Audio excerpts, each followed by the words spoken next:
माता की, भारत माता की, वंदे वंदे इंकलाब। दोस्तों, मैं आपको एक चीज जो आप बहुत मिस कर रहे हो 12 सालों से, जो मोदी जी 2014 में थे, वो आज भी हम मिस कर रहे हैं, पता नहीं कहां गायब हो गए। आज ये प्रोटेस्ट चल रहा होता और वो मोदी जी यहां पे होते 2014 वाले, तो क्या कहते? भाइयों बहनों, मेरे देश के युवा, भारत का भविष्य, मेरे भारत मां के लाल, इस प्रकार से जंतर मंतर पर प्रोटेस्ट करते देखता हूं तो मुझे पीड़ा होती है।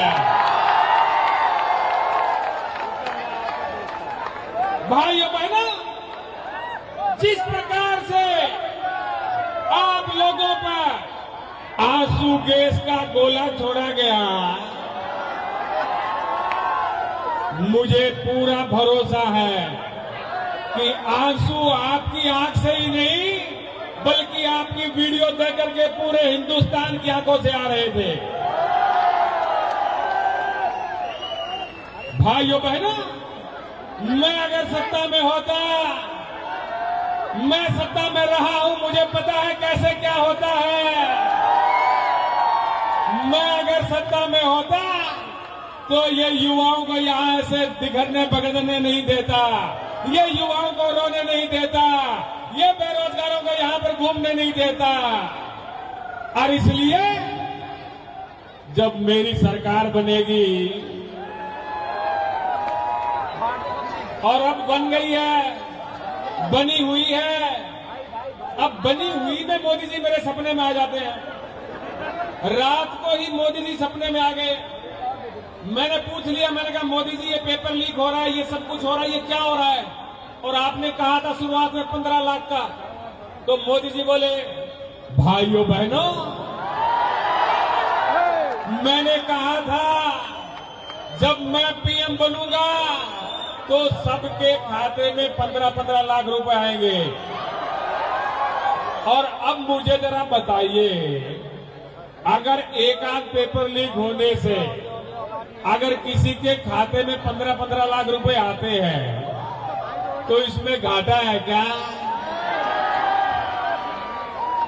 एक आध का तो फायदा है, लेकिन घाटा हमारा सबका है।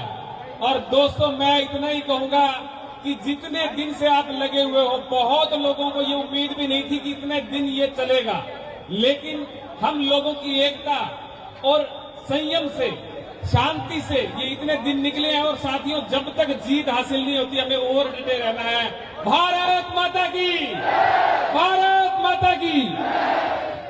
तो दोस्तों, इसी इच्छा के साथ कि सचमुच के प्रधानमंत्री भी इस देश के युवा से मिलने का, उससे बात करने का, उनकी आंखों में आंखें डालकर देखने की हिम्मत करें। फिर एक बार इनकलाब, इनकलाब, धर्मेंद्र प्रधान, धर्मेंद्र प्रधान, इनकलाब, भारत माता की, भारत माता की। Thank you.